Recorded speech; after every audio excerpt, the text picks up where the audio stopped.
Hello friends, तो चलिए इस वीडियो में हम लोग देखेंगे यूपी ट्रिपल एस सी पेट का प्रीवियस ईयर पेपर जो आपका 2021 में हुआ था। 24 अगस्त फर्स्ट मीटिंग में जो आपका पेपर हुआ था, आप देख सकते हैं प्रश्न पुस्तिका क्रमांक ए। ये जो है ए सीरीज का पेपर है और ये 2 घंटे का आपका पेपर और 100 नंबर का होता है, 1/4 नेगेटिव होता है। और इसी यूपी ट्रिपल एस सी पेट के माध्यम से आपकी लेखपाल की वैकेंसी, लोअर पीसीएस की vacancy, supply inspector, UDA LDA, forest guard की जो भर्ती होगी अब, तो बहुत सारी वैकेंसीज जो आपकी आने वाली हैं 2023 में, क्योंकि 24 में चुनाव है। उसी के मद्देनजर रखते हुए हम लोग जो है आज देखते हैं इस वीडियो में यूपी ट्रिपल एस सी पेट 2021 का जो प्रीवियस ईयर शिफ्ट 1 का 24 अगस्त को उसका पूरा पेपर 100 क्वेश्चन का जो है उसका पूरा सॉल्यूशन इसी एक ही वीडियो में हम लोग देखेंगे। तो चलिए देर ना करते हुए शुरू करते हैं वीडियो को। पहला क्वेश्चन आज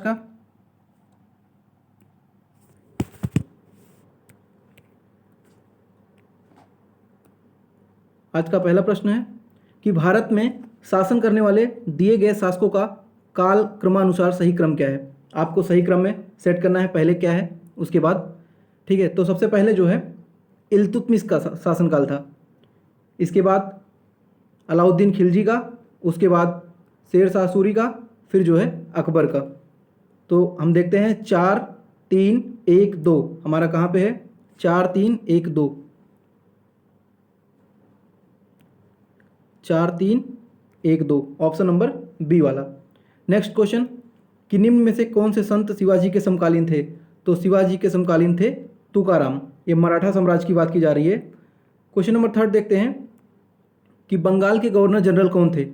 तो बंगाल के गवर्नर जनरल जो है लॉर्ड वारेन हेस्टिंग्स थे। ऑप्शन नंबर बी इसका सही है। चौथा क्वेश्चन देखते हैं कि चरक संहिता किससे संबंधित है। तो चरक संहिता जो है आपका ये चिकित्सा से है और इसकी दूसरा जो एक संहिता है वो है सुश्रुत संहिता। तो चरक संहिता और सुश्रुत संहिता जो है ये चिकित्सा से संबंधित है। नेक्स्ट क्वेश्चन देखते हैं, कौन सा जोड़ा सही नहीं है, आपको बताना है इसमें से। ठीक है, कलिंग का युद्ध 261 में हुआ था, सही बात है। शक संवत की शुरुआत कनिष्क के टाइम 78 में हुई थी, सही बात है। और 622 में जो मुस्लिम युग की शुरुआत, ये भी सही है। लेकिन औरंगजेब की मृत्यु जो है 1709 में ना होकर औरंगजेब की मृत्यु कब हुई थी, 1707 में हुई थी। और इसी टाइम जो है औद्योगिक क्रांति की शुरुआत हुई थी। अगला प्रश्न देखते हैं हम लोग, क्वेश्चन नंबर 6। इनमें से किसे भारत के ग्रांड ओल्ड मैन के नाम से जाना जाता है। तो इसका सही उत्तर है ऑप्शन नंबर ए, दादा भाई नौरोजी। क्वेश्चन नंबर 7 देखते हैं कि सन 1915-16 में किसके नेतृत्व में 2 होम रूल लीग शुरू हुआ था। तो इसका सही उत्तर है एनी बेसेंट और लोकमान्य तिलक। एनी बेसेंट और Lokmanya Tilak, option number A सही है क्वेश्चन नंबर 7 का, 1915 और 16 में। अगला क्वेश्चन देखते हैं, क्वेश्चन नंबर 8। ये मिलान करने वाला था 8वां। तो ब्रह्म समाज की स्थापना किसने की थी, राजा राम मोहन राय ने। तो ए का तीसरा वाला हो जाएगा, ए का हमारा तीसरा हो जाएगा। फिर बी का रामकृष्ण मिशन का स्थापना स्वामी विवेकानंद ने किया था। फिर सी का आर्य समाज की स्थापना किसने की थी, आर्य समाज की स्थापना की थी दयानंद सरस्वती ने 1875 में। ठीक है, सत्यशोधक समाज ज्योतिबा फुले 5वां हो जाएगा। तो देख लेते हैं इसका सही उत्तर कौन सा हो जाएगा। इसका सही उत्तर हो जाएगा सी वाला, 3 1 2 5। चलिए नेक्स्ट क्वेश्चन देखते हैं। अब मैं टिक नहीं करूंगा, जल्दी जल्दी बोलूंगा क्योंकि वीडियो बहुत लेंदी हो जाएगा और आप लोगों को टाइम जो है इसमें कम मिलेगा, टाइम ज़्यादा देना पड़ेगा। तो इसके लिए हम लोग टाइम का अपने बचत करते हैं और जल्दी जल्दी क्वेश्चन करते जाते हैं। मैं बोलता जाता हूँ, आप लोग करते जाइएगा जल्दी जल्दी। करो या मरो का नारा किसने दिया था। करो या मरो का नारा दिया था महात्मा गांधी ने 1942 में, जब अगस्त क्रांति हुई थी उसके बाद जो है भारत छोड़ो आंदोलन 1942 में हुआ था। उसी टाइम जो महात्मा गांधी ने करो या मरो का नारा दिया था। 9 का डी वाला हो जाएगा। नेक्स्ट 10वां है, जब सुभाष चंद्र बोस ने भारतीय राष्ट्रीय कांग्रेस के अध्यक्ष पद से इस्तीफा दिया था तो इस प्रस्ताव फिर इसे किसे दिया गया था। मैं बात कर रहा हूँ कि जब सुभाष चंद्र बोस 1939 में कांग्रेस के जो अध्यक्ष पद से इस्तीफा दे दिया था, बहुत सारे उसमें विवाद थे। गांधी उनको नहीं चाहते थे, वो बने, वो चाहते थे पट्टाभी सीतारमैया बने, लेकिन फिर सुभाष चंद्र बोस बन गए थे कट्टरपंथियों की वजह से। इसके बाद कई कलह के चलते सुभाष चंद्र बोस ने राष्ट्रीय कांग्रेस के अध्यक्ष पद से अपने इस्तीफा दे दिया था। उसके बाद डॉक्टर राजेंद्र प्रसाद जो है राष्ट्रीय कांग्रेस के जो है अध्यक्ष बनाए गए थे 1939 में। तो इसका सही हो जाएगा 10 का सी, डॉक्टर राजेंद्र प्रसाद।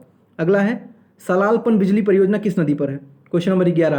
तो इसका सही उत्तर हो जाएगा चेनाब नदी पर। जम्मू कश्मीर में चेनाब नदी बहती है और उसी के ऊपर जो है Salal hydro electric power project स्थित है। ठीक है, और चेनाब नदी में अब जो 2022 का पेट होगा उसके एक इंपॉर्टेंट क्वेश्चन यहाँ से बन सकता है कि यहीं पर विश्व का सबसे ऊंचा रेलवे आर्क ब्रिज बनाया गया है। ये भी जो है चेनाब नदी पर, जम्मू कश्मीर के। ठीक है, क्वेश्चन नंबर 12, वसंत विषु कब होता है? तो वसंत विषु जो होता है आपका वो होता है 21 मार्च को।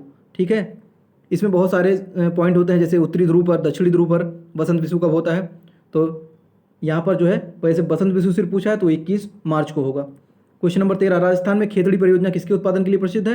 तो आप सबको पता होगा जो शुष्क क्षेत्र होता है वो तांबा के क्षेत्र के लिए प्रसिद्ध होता है। जैसे चिली विश्व में सबसे ज़्यादा तांबे का भंडारण करता है, उत्पादन करता है, उसी प्रकार राजस्थान भी जो खेतड़ी है वहाँ भी तांबा बहुत ज़्यादा होता है। क्वेश्चन नंबर 14, काजीरंगा राष्ट्रीय उद्यान कहाँ पे स्थित है? काजीरंगा असम में है, ऑप्शन नंबर बी 14 का सही हो जाएगा। और यहाँ एक सींग के गैंडे जो यहाँ प्रसिद्ध हैं काजीरंगा में। क्वेश्चन नंबर 15, निम्नलिखित में से कौन सी हिमालयी नदी तंत्र की नदियाँ हैं? अब पूछा गया है कौन सी नदियाँ जो है हिमालय से निकलती हैं। तो इसमें देख लेते हैं हम लोग, हिमालय से निकलने वाली नदियाँ जो है गंगा और ब्रह्मपुत्र, ये दो ही नदियाँ जो हिमालय से निकलती हैं। बाकी जो गोदावरी है ये आपकी जो है नासिक से निकलती है, और कावेरी जो आपका कर्नाटक से निकलता है। ठीक है, बाबा बुदान की पहाड़ियों से। तो ये जो है सिर्फ गंगा और ब्रह्मपुत्र हो जाएगा, तो इसका हो जाएगा 2 और 3, ऑप्शन नंबर बी वाला। अगला देखते हैं क्वेश्चन नंबर 16, बैंक दर क्या है? Bank rate. देखिए आपका क्वेश्चन जो आएगा पेट में यहाँ से आएगा, बैंक रेट क्या होता है, CRR क्या होता है, जो कैश रिजर्व रेशियो क्या होता है, SLR क्या होता है, और रिवर्स रेपो रेट, ये 5-6 चीज़ें आपको जानी चाहिए। तो इसमें आपसे पूछा गया था बैंक रेट क्या होता है। तो बैंक दर वह दर होती है जो देश के केंद्रीय बैंक द्वारा ली जाने वाली ब्याज दर है, उसी को हम बैंक दर कहते हैं। ऑप्शन नंबर डी 16 का ऑप्शन नंबर डी सही हो जाएगा कि देश के केंद्रीय बैंक द्वारा ली जाने वाली आधिकारिक ब्याज दर वो जो है बैंक रेट कहलाती है या बैंक दर कहलाती है। अब देखते हैं हम लोग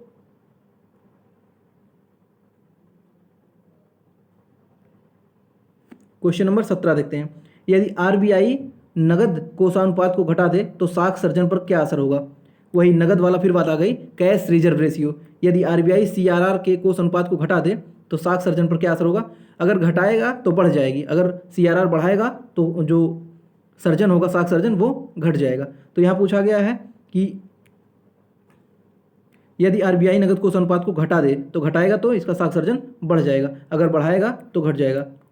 क्वेश्चन नंबर 18 देखते हैं, इनमें से किस प्रकार की अर्थव्यवस्था में संसाधनों पर निजी अधिकार होते हैं? वे आर्थिक गतिविधियों का मुख्य उद्देश्य लाभ अर्जित करना होता है। तो इसका जो सही उत्तर है वो पूंजीवाद, जैसे अमेरिका का जो अर्थव्यवस्था है वो पूंजीवाद है, भारत की मिश्रित अर्थव्यवस्था है। ठीक है, तो ऑप्शन नंबर ए सही हो जाएगा। क्वेश्चन नंबर 19, 100 रुपये के नोट किसके द्वारा हस्ताक्षरित होते हैं? तो 100 रुपये पर नोट की जो होता है, जितनी भी आपकी नोटें हैं भारत में, चाहे वो 1 रुपये से अगर छोड़ दिया जाए और उसके बाद जितनी नोटें हैं सब पे जो है RBI के गवर्नर का साइन होता है, लेकिन 1 रुपये के नोट पर वित्त सचिव का सेक्रेटरी होता है, फाइनेंस सेक्रेटरी का साइन होता है उस पर।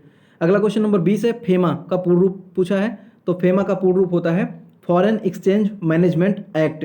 तो इसका सही ऑप्शन हो जाएगा बी वाला, फॉरेन एक्सचेंज मैनेजमेंट एक्ट, 20 का बी वाला। क्वेश्चन नंबर 21 देखते हैं, ये क्वेश्चन आपके सारे पिछली बार पेट में आए हुए हैं, ये सारे ऑथेंटिक सोर्स हैं, प्रीवियस ईयर एग्जाम आपके जो पेपर उसमें नहीं दिया जाता है, तो ये नेट से निकाल कर मैं आपको वीडियो बना रहा हूँ।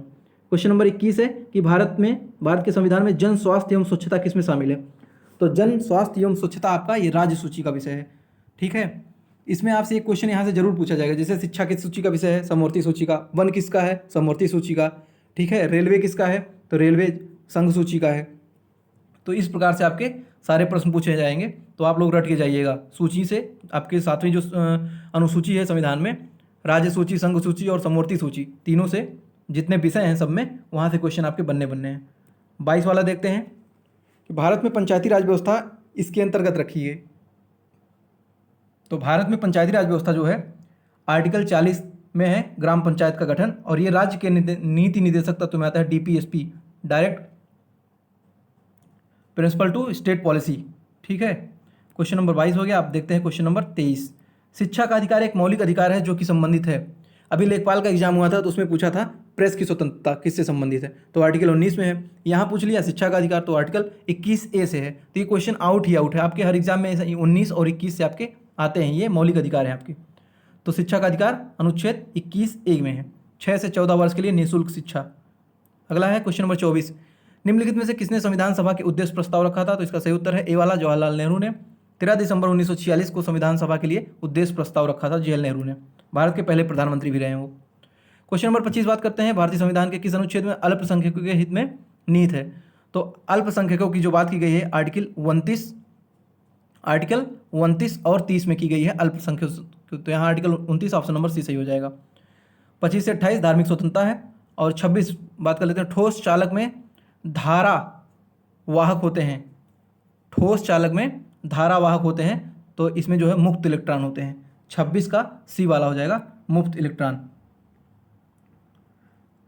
बात करते हैं क्वेश्चन नंबर 27 की, प्रकाश वर्ष किसके मापन की इकाई है? Most important question. तो प्रकाश वर्ष एक वर्ष में निर्वात में प्रकाश द्वारा चली गई दूरी, ऑप्शन नंबर सी वाला। ठीक है, क्योंकि निर्वात में ध्वनि की चाल शून्य होती है, आप सबको पता होगा। तो एक वर्ष में निर्वात में प्रकाश द्वारा चली गई दूरी, ये प्रकाश वर्ष के मापन की इकाई होती है, और जो कि सबसे बड़ी दूरी की इकाई है, parsec. Question number 28, bleaching powder का रासायनिक नाम क्या है? ब्लीचिंग पाउडर का रासायनिक नाम क्या है? तो CaOCl2 यानी calcium oxy chloride, option number 20 का सही है। 29 का देखते हैं, 18 कैरेट सोने में खरे सोने का परसेंटेज कितना होता है? आप सबको पता होगा 24 कैरेट जो है खरा सोना 100% होता है। तो 24 = 100, तो 18 = 75। आप सॉल्व करके देख लीजिएगा, मैथ के स्टूडेंट हैं आप लोग। अगला क्वेश्चन है, तो इसका 75% सही हो जाएगा। संतरे में बहुतायत में पाया जाता है विटामिन सी, आप सबको पता होगा। नींबू हो गया, संतरा हो गया, इसमें विटामिन सी, खट्टे फलों में विटामिन सी होते हैं। अब बात होती है कि मैथ की बारी कर लेते हैं इसको। जो 31, क्वेश्चन नंबर 31 देखिए, 31 में क्या है कि अंडर रूट क्वेश्चन मार्क अपान 196 = तो अगर हम ऊपर रख देंगे 324 अपान 196। अब देखिए 324 जो होता है वो 18 का स्क्वायर होता है, तो 18 × 4 करेंगे तो 72 आएगा। 18 चौक 72, और नीचे जो 196 है ये 14 का स्क्वायर होता है, तो 14 × 4 14 चौका 56 हो जाएगा। तो इस प्रकार यहाँ 324 आपका सही उत्तर होगा, ऑप्शन नंबर सी। ठीक है, चलिए नेक्स्ट बात कर लेते हैं। क्वेश्चन नंबर 32 में क्या है कि आपका ये फार्मूला ही पूरा बन जा रहा है। ठीक है, ये फार्मूला आपका बन जा रहा है a³ + b³ अपान a² + b² - ab। ये फार्मूला हो जाएगा। जब आप इसको सॉल्व करेंगे, a³ b³ का फार्मूला होता है, एक ब्रैकेट में होता है a + b, दूसरे ब्रैकेट में होता है a² + b² - ab अपान a² + b² - ab। तो a कट जाएगा, तो a + b आपका बचेगा। तो a + b में 885 हो जाएगा, और 115 दोनों को जोड़ेंगे तो 1000 आएगा। तो इसका सही उत्तर हो जाएगा 1000। ठीक है, अगला क्वेश्चन 33 है, √5 - 3 अपान √5 + 3 किसके बराबर? तो इसका जो है आपको क्या करना होगा, इसका हर का परमेयीकरण कर देंगे। जो यही लिखा है इसी को सिर्फ डिजिट आपको चेंज करके मल्टीप्लाई कर देना है। इसके बाद सॉल्व करेंगे तो आपका आंसर निकल के आ जाएगा 4 - √15। चलिए क्वेश्चन नंबर 34 देखते हैं। ये बहुत ईजी प्रश्न था, बहुत लोगों ने इसको गलत कर दिया था। एक टीवी सेट का मूल्य 30% घटाने पर उसकी बिक्री पर 20% बढ़ गई, दुकानदार की आय पर क्या प्रभाव पड़ा? इसमें कुछ नहीं करना था आपको, एक फार्मूला होता है सिंपल सा, x + y ± xy अपान 100। ठीक है, जैसे एक मूल्य घटाया, 30% घटा दिया, ठीक है, तो -30 कर देंगे, और 20% बिक्री बढ़ गई तो +20 कर देंगे। इसी आप सॉल्व करेंगे तो आपको 16% जो है 16% इसका जो घटा आएगा। अगर आप सोचेंगे, सिंपल सी बात है कि किसी टीवी सेट का मूल्य 30% घटा दिया गया, बिक्री ऑटोमेटिक जो है उसकी बढ़ गई, लेकिन उसको तो घाटा हो रहा है ना, तो 16% घटा, x + y ± xy अपान 100। ये फार्मूला आप लगा देंगे, डायरेक्ट उत्तर आपका निकल के आ जाएगा। अगला क्वेश्चन है, 4 खिलाड़ियों की औसत उम्र 18.5 है। अगर कोच की उम्र शामिल हो जाए तो औसत को 20%, इसका जो औसत उम्र है वो 20% बढ़ जाती है। कोच की उम्र क्या है? ठीक है, तो इसमें कुछ नहीं करना था, 18.5 जो आपका था वो पहले जो है इसका 120% निकाल लेंगे। ठीक है, तो ये निकल के आपका आ जाएगा 22.5। इसके बाद 22.5 × 5 - 18.5 × 4। आप इसी को सॉल्व करेंगे, आपको आंसर निकल के आ जाएगा 37 ईयर, 37 वर्ष। अगला क्वेश्चन देखते हैं, क्वेश्चन नंबर 36। एकल का विलोम, एकल का विलोम होता है बहुल। दर्प का पर्यायवाची होता है अहंकार। मन को हरने वाला मनोहर। आप सबको पता होगा, हिंदी के स्टूडेंट हैं आप लोग, अच्छे से बचपन से हिंदी पढ़ते आ रहे हैं। वीडियो पसंद आ रही है, वीडियो को लाइक करते जाइए। गागर में सागर भरना, थोड़े में बहुत कहना। ठीक है, ऑप्शन नंबर बी सही हो जाएगा। शुद्ध वर्तनी का चयन करना है, तो ये हो जाएगा इसका सही शुद्ध वर्तनी महत्वाकांक्षा, ठीक है, ये बाकी जो है गलत हो जाएंगे। अब बात कर लेते हैं 41। आपका इंग्लिश में 5 प्रश्न आता है, आप सबको पता होगा, और पैसेज होता है, पैसेज आप जब पढ़ेंगे तो उसका उत्तर निकल के आ जाएगा। तो 41 का सही उत्तर हो जाएगा a many sided personality means a person having varied interest, मतलब जो है उनके पास वैरायटी होती है बहुत सारे इंटरेस्ट की, ये आप जब क्वेश्चन करेंगे तो उसमें आपको मिल जाएगा।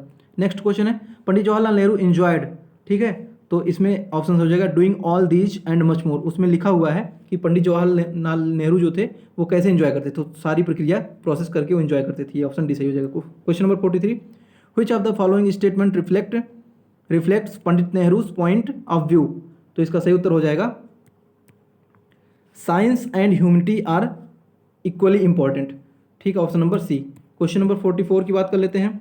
Give the synonym of the famous, synonym यानी पर्यायवाची, जैसे हिंदी में होता है तो सिनोनिम का मतलब पर्यायवाची, फेमस मतलब होता है पॉपुलर, आप पॉपुलर हो गए, स्टार बन गए, फेमस हो गए, तो इसका ये हो जाएगा। Question number 5, give the antonym of the following, आपको यहाँ विलोम बताना है।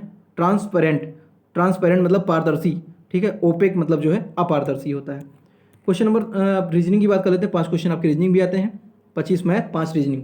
दिए गए विकल्पों से संबंधित शब्द का चयन कीजिए। पक्षी विज्ञान का पक्षी होता है, नृविज्ञान का, ठीक है, जैसे ऑर्निथोलॉजिस्ट जो होता है पक्षी विज्ञान उसको बर्ड्स बोलते हैं, लेकिन एंथ्रोपोलॉजिस्ट जो होता है वो किससे संबंधित है, मानव से, ठीक है, या मैनकाइंड से। क्वेश्चन नंबर 47 देख लेते हैं हम।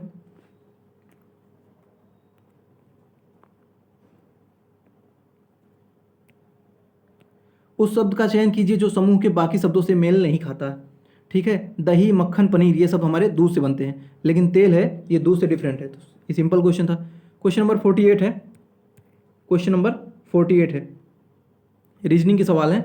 किसी निश्चित कूट में प्रोडक्शंस को ये लिखा जाता है, तो इसी कूट में ओरिएंटेशन को किस प्रकार लिखा जाएगा, तो आप इसको सॉल्व करेंगे तो इसमें जो मेथड अपनाया गया है वो ये है +1 -1 +1 -1 +1, इसके बाद एक बार बीच में +2 हो जाता है, फिर वही +1 -1 +1 -1 +1, ये जो है प्रोसेस अपनाया गया है। इतना अगर आप कर लेंगे तो आपका जो आ जाएगा सही उत्तर ये वाला हो जाएगा 48 का ए, ठीक है। बात करते हैं रीजनिंग का अगला क्वेश्चन 49 वाला है। रीता की ओर इशारा करते हुए निखिल ने कहा, मैं उनकी माँ के पुत्र का इकलौता पुत्र हूँ, रीता निखिल से किस प्रकार संबंधित है, तो रीता जो है निखिल की बुआ लगेगी। आप लोग क्वेश्चन सॉल्व करिएगा। अगला है ये रीजनिंग का प्रश्न कैलेंडर से, आपका एक प्रश्न ब्लड रिलेशन और कैलेंडर, दो आप लोग पढ़ के अच्छे से जाइए, वो क्वेश्चन आने हैं पेट में, 2 नंबर यहाँ से आपको आराम से मिल जाएंगे। 25 अगस्त को गुरुवार है तो उसी महीने में सोमवार की संख्या कितनी होगी, इसमें कुछ नहीं करना था। अगर 25 अगस्त को गुरुवार है तो 29 अगस्त को सोमवार होगा, आप इसी में से माइनस करते जाइए। 29 - 7 कितना हो गया 22, 22 - 7 कितना हो गया 15, 15 - 7 कितना हो गया 8, 8 - 7 आपके 1 हो गए, यानी आपके कितने सोमवार इसमें पड़ेंगे, आपके इसमें कुल जो है 5 सोमवार पड़ेंगे। 1, 8, 15, 22, 29, 1, 8, 15, 22 और 29, इस महीने में 5 सोमवार होंगे। 50 तक हमने कर लिया। अब क्वेश्चन नंबर 51, वीडियो आप लोग लाइक करते जाइए, अब अच्छे अच्छे प्रश्न और आने वाले हैं। और आप लोग मुझे उम्मीद अगर पूरा अच्छे से कर लेंगे तो यहाँ से आपके 4 से 5 प्रश्न इस बार भी रिपीट होने वाले हैं, क्योंकि यहाँ से लेखपाल में भी 1 से 2 प्रश्न रिपीट हुए थे। जिसके लेखपाल में सिर्फ 2 मार्क्स बढ़े हैं, सोचिए उसका सिलेक्शन में क्या असर पड़ेगा। जिसके 78 है उसके 80 हो जाएंगे, 75 वाले 77 हो जाएंगे, सिलेक्शन ले लेगा। तो इसलिए प्रीवियस ईयर को हल्के मत लीजिए। अभी यूपी टेट का पेपर हुआ था, 80% सिलेबस रिपीट दे दिया था, तो जिसने पढ़ा होगा उसका तो बल्ले बल्ले होगा। इसलिए बोलता हूँ आप लोग भी अच्छे से पढ़िए। किस शहर में लाइट हाउस परियोजना क्रियान्वयन नहीं हुआ, देखिए मोदी जी ने 6 शहरों में लाइट हाउस परियोजना चलाया था, इसमें से पटना एक ऐसा शहर है जहाँ पर लाइट हाउस परियोजना नहीं चलाएगी। बाकी अगरतला, रांची, चेन्नई, लखनऊ, इन सब में जो है लाइट हाउस मतलब हल्के घर बनाने के लिए मोदी जी ने कहा था जल्दी जल्दी सबको हल्के घर मौजूद मिले ताकि उनमें वो निवास कर सकें। कौन सी भारतीय दूरसंचार कंपनी विश्व की 5वीं सबसे मजबूत ब्रांड है, ये 2021 में पूछी गई थी, तो इसका सही उत्तर है Reliance Jio. Question number 53, bold परियोजना, ठीक है, bamboo oases and lands in drought, सूखे होते हैं, जैसे राजस्थान हो गया सूखा एरिया है, तो बोल्ड परियोजना जो है भारत के राजस्थान के राज्य में शुरू हुई थी। सही उत्तर है 53 का ए। बात कर लेते हैं 54 का। संयुक्त राष्ट्र की कोवैक्स योजना के अंतर्गत कोविड-19 की मुफ्त वैक्सीन पाने वाला दुनिया का पहला देश, ये था घाना। ये पीसीएस में क्वेश्चन पूछा गया था, रिपीट क्वेश्चन था यहाँ से, ठीक है। अब बात कर लेते हैं क्वेश्चन नंबर 55 की। अंतरिक्ष में जाने वाली भारतीय मूल की दूसरी अमेरिका महिला जो है कौन है, तो सिरिसा बांदेला। 55 का ए हो जाएगा सिरिसा बांदेला। 56 उस भारतीय पहलवान का नाम क्या है जिसे हाल ही में डोपिंग के लिए 2 साल का प्रतिबंध लगा दिया गया? तो सुमित मलिक। ठीक है। 57 भारत का वह कौन सा प्रथम राज्य है जहां end to end e cabinet प्रणाली लागू हो गई? बहुत इंपॉर्टेंट, बहुत बार पूछा गया क्वेश्चन, हिमाचल प्रदेश। ये लगातार क्वेश्चन जो है आपसे पूछा ही जा रहा है। अगला क्वेश्चन है, किस भारतीय मंत्रालय द्वारा हाल ही में 2019 में 2020 के लिए यूडीआईएस शुरू किया गया था? ठीक है, तो ये जो है शिक्षा मंत्रालय की एक पहल थी, यूडीआईएस प्लस। अगला क्वेश्चन है 59 से देखते हैं, स्मार्टफोन निर्माता वीवो ने किस क्रिकेट खिलाड़ी को अपना ब्रांड एम्बेसडर नियुक्त किया है? तो इसका सही उत्तर हो जाएगा भारत के महान क्रिकेटर विराट कोहली को वीवो ने अपना ब्रांड एम्बेसडर नियुक्त किया था। आर्टिफिशियल इंटेलिजेंस एआई आधारित पोर्टल सुपेस भारत के किस न्यायालय के लिए शुरू किया गया था? तो ये देखिए आपकी अभी क्वेश्चन आपका आया था पीसीएस में, और अभी आपका मुझे लगता है लेखपाल का जो एग्जाम था उसमें भी शायद ये क्वेश्चन आया था। सर्वोच्च न्यायालय इसका सही उत्तर हो जाएगा। बहुत इंपॉर्टेंट क्वेश्चन है, ये बार बार पूछा जाने वाला प्रश्न है। कितने भारतीय राज्य नेपाल से सीमा साझा करते हैं? तो देखिए भारतीय जो राज्य हैं वो 5 राज्य नेपाल से सीमा साझा करते हैं। उसमें से उत्तराखंड है, उत्तर प्रदेश है, सिक्किम है, पश्चिम बंगाल है और बिहार। ये 5 राज्य नेपाल से सीमा साझा करते हैं। निम्न में से कोस्टा रिका की राजधानी कौन है? Dhaka Bangladesh, Delhi Bharat, Beijing China. San जोन्स जो है कोस्टा रिका की राजधानी। आराम से ऑप्शन आपके कट गए, आप लोग ऑप्शन जो है काट लिया करिए आराम से, इसके बाद आपके सारे प्रश्न बन जाएंगे। अगला है क्वेश्चन नंबर 63, केंद्र शासित प्रदेश लक्षद्वीप की आधिकारिक भाषा क्या है? The official language of Lakshadweep. तो लक्षद्वीप का जो है मलयालम, वही जो है केरला का भी वही भाषा है, क्योंकि केरला के बगल लक्षद्वीप है। भारत के संविधान के अनुसार लोकसभा के सदस्यों की अधिकतम संख्या क्या है? 552। देखिए 104वां संविधान संशोधन 2019 में हुआ था, उसमें कहा गया था कि 2 एंग्लो इंडियन जो सीटें हैं लोकसभा से काट दी गई थी, 550 हो गई थी। लेकिन यहाँ पूछा गया है कि अधिकतम लोकसभा की संख्या क्या है? तो 552 सीटें तो 552 है, बस जो है अब एंग्लो इंडियन का निर्वाचन या उनको नियुक्त नहीं किया जाएगा राष्ट्रपति द्वारा, सिर्फ 550 लोग का निर्वाचन किया जाएगा लोकसभा में। अगला क्वेश्चन है, हिंदी दिवस कब मनाया जाता है? 14 सितंबर को हम लोग हिंदी दिवस मनाते हैं। 66 नंबर, सार्क का सदस्य देश कौन सा नहीं है? तो सार्क में कुल 8 देश हैं। ठीक है, 2007 में अफगानिस्तान भी सार्क से जो 8वां देश बन गया था जुड़ के, तो सार्क में म्यांमार शामिल नहीं है। इसमें शामिल देश हैं बांग्लादेश, भूटान, भारत, नेपाल, मालदीव, पाकिस्तान, श्रीलंका और 8वां देश अफगानिस्तान था जो सार्क में। ठीक है, तो आप लोग कमेंट करके बताइए सार्क का जो है मुख्यालय कहाँ है, हेडक्वार्टर ऑफ सार्क। ठीक है, क्वेश्चन नंबर 67 देखते हैं, किस स्थान पर अजंता एलोरा की गुफाएं हैं? तो अजंता एलोरा जो है औरंगाबाद जिला है महाराष्ट्र का, वहीं है। ठीक है, अगला, ओणम किस राज्य का केंद्र शासित प्रदेश का सांस्कृतिक उत्सव है? ओणम जो है केरल का है, फसल कटाई के बाद जो है केरल में ओणम महोत्सव मनाया जाता है। अगला क्वेश्चन है, निम्नलिखित में से कौन सा ग्रह सूर्य के सबसे नजदीक है? तो बुध, शुक्र, पृथ्वी, यानी बुध जो है सूर्य से सबसे पास में है, तो ऑप्शन नंबर डी। अगला है, नोबेल पुरस्कार जीतने वाले प्रथम एशियाई कौन है? तो रविन्द्रनाथ टैगोर, 1913 में इनको जो नोबेल प्राइज मिला था गीतांजलि के लिए।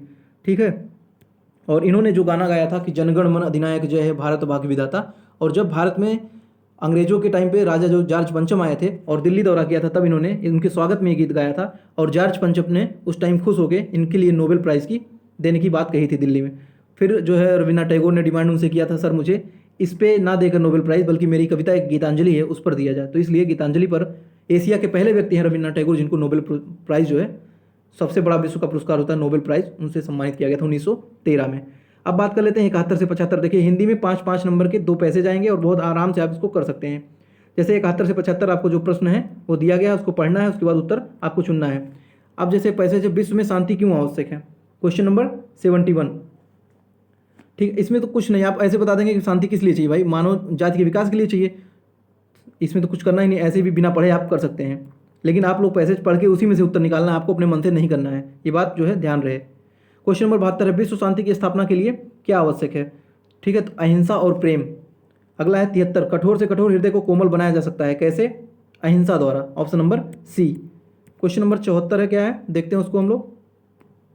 किसी भी राष्ट्र के स्वर्णिम युग के प्रमुख तत्व कौन कौन से हैं? तो इसका शांति, सुख और रचनात्मक कार्य, शांति, सुख और रचनात्मक कार्य। ऑप्शन क्वेश्चन 75 देखते हैं, नितांत। नितांत शब्द का उपयुक्त पर्यायवाची, नितांत बहुत इंपॉर्टेंट, नितांत का मतलब होता है बिल्कुल, ये ज़्यादा लोगों का प्रश्न गलत हो गया था। नितांत शब्द का पर्यायवाची है बिल्कुल। इस बार अगर आप पेट में 80 नंबर से कम लेके आएंगे तो मुझे नहीं लगता कि लेखपाल में जो अगली भर्ती है उसमें बैठने को पाएंगे, जो 5000 पद आने वाली है। तो इसलिए आज से ही अच्छे से परिश्रम करिए और अच्छे नंबर अर्जित करिए, ताकि आप लोग नेक्स्ट भर्तियों में बैठने को आपको मिले। अगला जो गद्यांश है वो है 76 से लेकर 80 प्रश्न, आप गद्यांश पढ़ेंगे, उसके बाद 5 प्रश्नों के उत्तर जो है इसी में छुपे होंगे, वहीं से आपको निकाल के प्रश्न हल करने हैं। अगला प्रश्न है क्वेश्चन नंबर 76, विज्ञान मानव की सबसे बड़ी शक्ति इसलिए कही गई क्योंकि इसके बल से मनुष्य जो है, तो इसका सही उत्तर हो जाएगा प्रकृति और प्राणी जगत का सिरमौर है। तो 76 का बी वाला सही हो जाएगा। अब हम बात कर लेते हैं क्वेश्चन नंबर 77 की। वैज्ञानिक चिंतन पद्धति ने मनुष्य का सबसे बड़ा उपकार यह किया है कि उसे मुक्ति मिली है किससे? तो उसको मुक्ति मिली है भ्रमण रूढ़िवादी विचारधारा से। अब बात कर लेते हैं क्वेश्चन नंबर 78 की। विश्व के परिवारवत लगने का प्रमुख कारण क्या है? तो विश्व के परिवारवत लगने का प्रमुख कारण ए वाला है, यातायात एवं संचार साधनों का विकास हो गया है, इसलिए विश्व जो है अपना परिवार से लगने लगा है। हस्तामलक शब्द से अभिप्राय क्या है? हस्तामलक शब्द से अभिप्राय है कि स्पष्ट और अनायास बोधगम्य। आप पैसेज पढ़ेंगे तो आपको सारे उत्तर जो है निकल के वहाँ से आ जाएंगे। अगला क्वेश्चन, वैज्ञानिक चिंतन पदबंध से आशय है।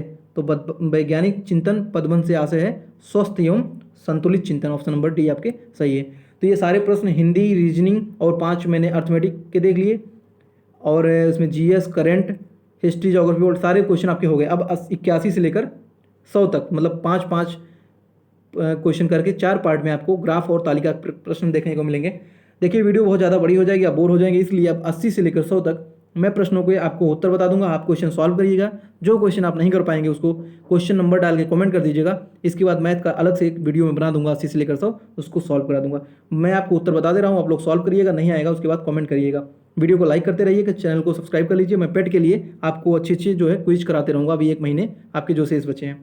ठीक है, चलिए 81 से 85 के बीच हम लोग अब देख लेते हैं। क्वेश्चन नंबर आपको देखिए ग्राफ दिया हुआ है, आप लोग इसको देख लीजिए एक बार। ठीक है, इसके बाद इसी के ऊपर आप लोग क्वेश्चन करिए। क्वेश्चन नंबर 81, कितने छात्रों ने भूगोल की अपेक्षा इतिहास में ज़्यादा अंक अर्जित किए हैं? तो इसका सही उत्तर हो जाएगा 3 छात्रों ने इतिहास में ज़्यादा अंक अर्जित किए हैं भूगोल की अपेक्षा। क्वेश्चन नंबर 82, निम्न में से किन छात्रों को भूगोल की अपेक्षा इतिहास में कम अंक मिले हैं? तो क्वेश्चन नंबर 82 का हो जाएगा 1, 2 और 3, 6। क्वेश्चन नंबर 83 देख लेते हैं। भूगोल में छात्र 3 से 4 के मध्य अंक की प्रतिशत बढ़त कितनी है? तो इसका सही उत्तर हो जाएगा आंकड़े अपर्याप्त। आप सॉल्व करेंगे तो आपको आंकड़ा नहीं मिलेगा, तो इसलिए आंकड़े इनसफिशियंट डाटा हो जाएगा। क्वेश्चन नंबर 84, इतिहास ऑब्लिक भूगोल के अधिकतम अनुपात और न्यूनतम अनुपात का अंतर क्या है? तो इसका सही उत्तर हो जाएगा 1.20। हिस्ट्री और ज्योग्राफी को जब आप दोनों को निकाल के उसमें से जो बड़ा होगा छोटा माइनस करेंगे तो 1.20 आ जाएगा। क्वेश्चन नंबर 85 है कि छात्र 4 को भूगोल में मिले 60 अंक मिले, उसे इतिहास में कितने अंक मिले? तो इसका सही उत्तर हो जाएगा 75 अंक इतिहास में मिले। फिर सेम 86 से 90 आपको एक ग्राफ दिया है, देख लीजिए, इस पर क्वेश्चन आप लोग सॉल्व करिए, मैं आपको उत्तर बता दे रहा हूँ। 86 का आपका सही उत्तर हो जाएगा 2016 और 17। ठीक है, नेक्स्ट हम लोग बढ़ते हैं आगे। 87, पहले 4 वर्षों के उत्पादन की तुलना में अंतिम 4 वर्षों की, इसका जो 22.2 इसका सही उत्तर हो जाएगा। 88 का हो जाएगा 62.5 मिलियन टन। ठीक है, 8 वर्षों का औसत निकालना है आप सभी को। औसत का मतलब होता है सभी को जोड़ के और कुल टोटल संख्या से आप भाग देंगे तो आपको औसत निकल के आ जाएगी। आप लोग निकालिएगा, कोई दिक्कत होगी तो कमेंट करिएगा, मैं आपको इसके लिए एक अलग से वीडियो बना दूंगा। उत्पादन में पिछले वर्ष की तुलना में अधिकतम परसेंटेज जो है किस वर्ष घट गई है? Question number 88। क्वेश्चन नंबर 89 है, तो इसका हो जाएगा 2018 और 19 में सबसे गिरावट आई है। 90 में, 2014-15 में कच्चे ऊन का उत्पादन 2019-20 के उत्पादन का कितना था? तो ये आपका 3/4। आप उसको सॉल्व करेंगे और जो 1 डिवाइड बाई जितना आएगा 2 डिवाइड करेंगे, आपको 3/4 मिलके सही उत्तर आ जाएगा। ठीक है, अब बात कर लेते हैं 91 से लेकर 95 तक। 91 से 95 ये वाला ग्राफ आपको देख सकते हैं। इसके बाद इसी ग्राफ पे आपको क्वेश्चन मिलेंगे, तो ये क्वेश्चन आपको दिखा रहा हूँ मैं। ये देखिए, किस वर्ष में सेल्समैन सी द्वारा अर्जित कमीशन पिछले वर्ष की तुलना में अधिकतम वृद्धि दर्शाता है? तो इसका सही उत्तर हो जाएगा 2016। 92 वाला, वर्ष 2018 में बी का कमीशन 5 सेल्समैनों के उसी वर्ष के कुल कमीशन का लगभग कितना % था?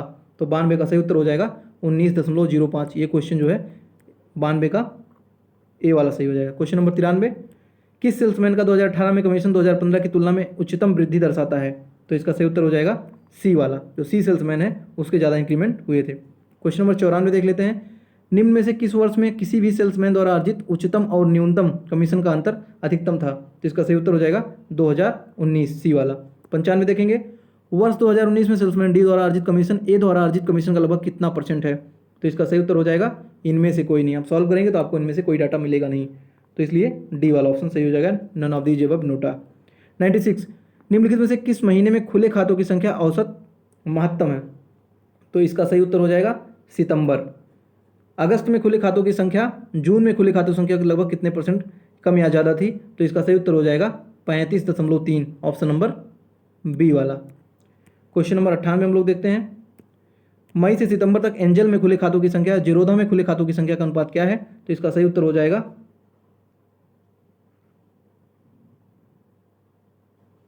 मई में सितंबर तक, तो इसका सही उत्तर हो जाएगा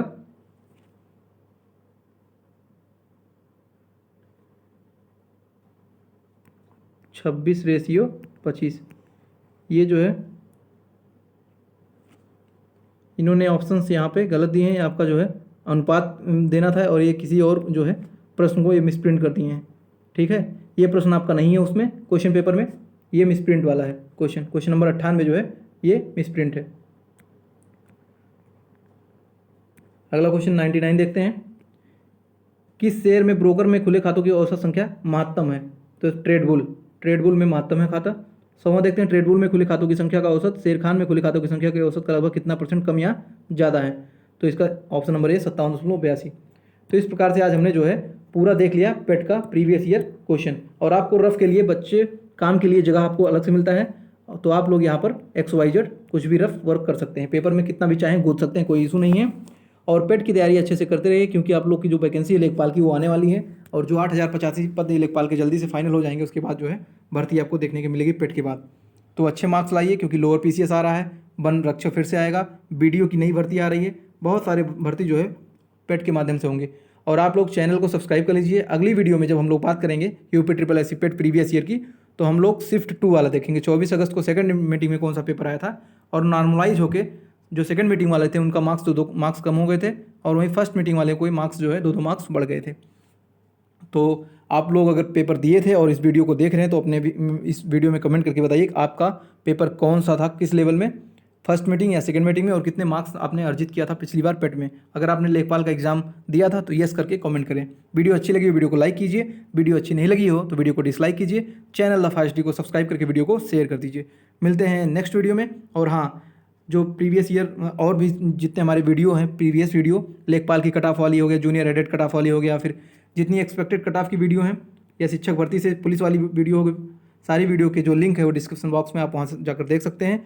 और अगर आप मुझे फॉलो करना चाहते हैं इंस्टाग्राम पे, तो उसका भी लिंक डिस्क्रिप्शन में, वहाँ से जाकर फॉलो करके आप कोई पर्सनल मैसेज वगैरह वहाँ से कर सकते हैं। तो मिलते हैं अगली वीडियो में, तब तक के लिए नमस्कार, जय हिंद, जय भारत।